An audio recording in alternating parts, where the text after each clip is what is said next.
Welcome to N times. This is Nizam. Kavali నియోజకవర్గం నిన్న tsunami చూసింది. కావలి నియోజకవర్గం నిన్న జన సునామీ చూసింది. పసుపు సైన్యం కదం తొక్కిన సంకల్ప ధ్వని అది.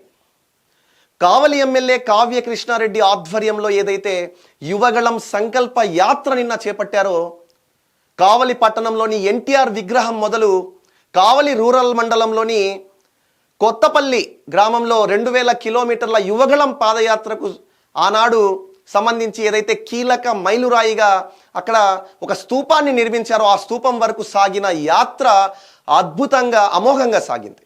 3 సంవత్సరాల క్రితం నారా లోకేష్ గారు చేపట్టిన యువగళం యాత్ర 2 రాష్ట్రాల చరిత్రనే మార్చింది. ఎన్నో మైలురాళ్లను అధిగమించుకుంటూ వస్తూ 2000 కిలోమీటర్ల మైలురాయిని అక్కడ స్తూపంగా మార్చడం జరిగింది. ఆ స్తూపం సాక్షిగా జరిగిన యాత్ర ఏదైతే ఉందో నిన్న యువగళం సంకల్ప యాత్ర, అది పాదయాత్రగా కాదు ప్రజల యాత్రగా సాగింది. కావలి నియోజకవర్గంలో అభివృద్ధికి కేర్ ఆఫ్ అడ్రస్ అని నిరూపించిన యాత్ర అది.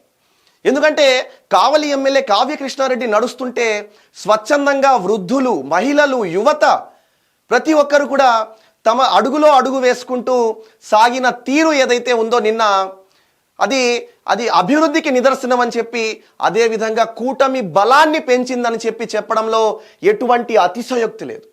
మనం చూడొచ్చు ఇక్కడ ఏదైతే భారీ ఎత్తున, అంటే ఒక సాధారణ ఎమ్మెల్యేకు ఈ స్థాయిలో జనం రావడం, అది కూడా ఒక యాత్రకు రావడం అంటే, అనేక మంది ప్రజానాయకులు ఉంటారు, అందులో కావ్య కృష్ణారెడ్డి, కావలి ఎమ్మెల్యే కావ్య కృష్ణారెడ్డి లాంటి వ్యక్తులకు ఇది సాధ్యం పడింది అని చెప్పడంలో ఆశ్చర్యం కూడా లేదు. చూడండి ఏ స్థాయిలో జనం వచ్చారో, స్వచ్ఛందంగా రావడం జరిగింది.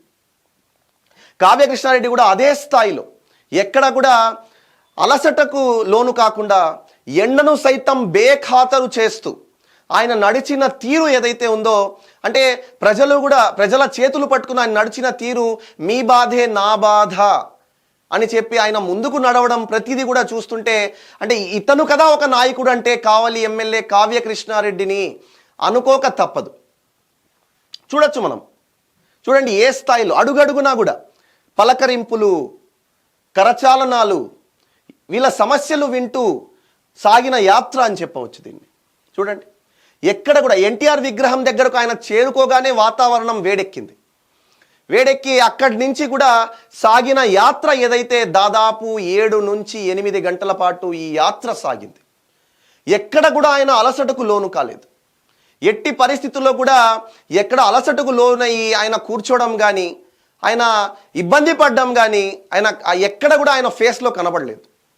ఏ స్థాయిలో యాత్ర జరిగిందో చూడండి. వెళ్తా ఉన్నారు, యాత్ర వెళ్ళేది అది.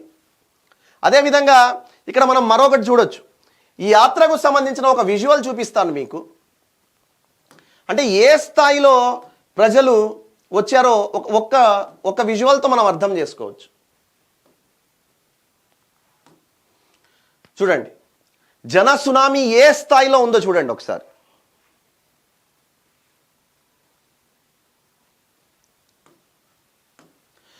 రైట్, ఇందులో మనం తెలుసుకోవాల్సిన ముఖ్యమైన అంశాలు ఏంటంటే, ఎమ్మెల్యే కావ్య కృష్ణారెడ్డి నిన్న యాత్ర మొదలు పెట్టినప్పటి నుండి ఒక అన్నలా, ఒక తమ్ముడిలా, ఒక పెద్దన్నలా, ఒక కొడుకులా ఆయన ఏదైతే చేయి పట్టుకుని నడిచిన తీరు ఏదైతే ఉందో, మనకు ఇక్కడ ఒక నాయకుని పటిమను మనకి ఇక్కడ కళ్ళకు కట్టినట్లు చూపిస్తోంది.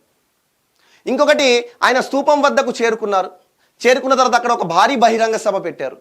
ఆ భారీ బహిరంగ సభలో ఆయన చేసిన ప్రతిజ్ఞ ఏదైతే ఉందో, నారా లోకేష్ గారి యువగళం స్ఫూర్తి యొక్క పటిమను ఆయన కొనియాడుతూ ఆయన చేసిన ప్రతిజ్ఞ ఏదైతే ఉందో, ఆ ప్రతిజ్ఞ రాబోయే రోజుల్లో కావలి అభివృద్ధి ఏ స్థాయిలో ఉంటుందో మనకు అర్థమవుతుంది. మనకు అర్థమయ్యే పరిస్థితిని నిన్న కావలి జస్ట్ యాత్రను చూస్తే మనకు అర్థమవుతుంది. ఒక సాధారణ ఎమ్మెల్యేకు ఈ స్థాయిలో జన సమీకరణ ఎలా, ఈ స్థాయిలో ప్రజలు స్వచ్ఛందంగా ఎలా పాల్గొన్నారు, కావ్య కృష్ణారెడ్డికి ఎవరు లేరు అనుకుంటున్నారా, మేము ఉన్నాము అని చెప్పి అక్కడ ప్రజలు స్వచ్ఛందంగా రావడం జరిగింది. కాబట్టి కావ్య కృష్ణారెడ్డి ఇటువంటి కార్యక్రమాలు, మరిన్ని అభివృద్ధి కార్యక్రమాలు చేస్తూ ముందుకు సాగాలని కోరుకుంటూ thank you for watching. This is Nizam.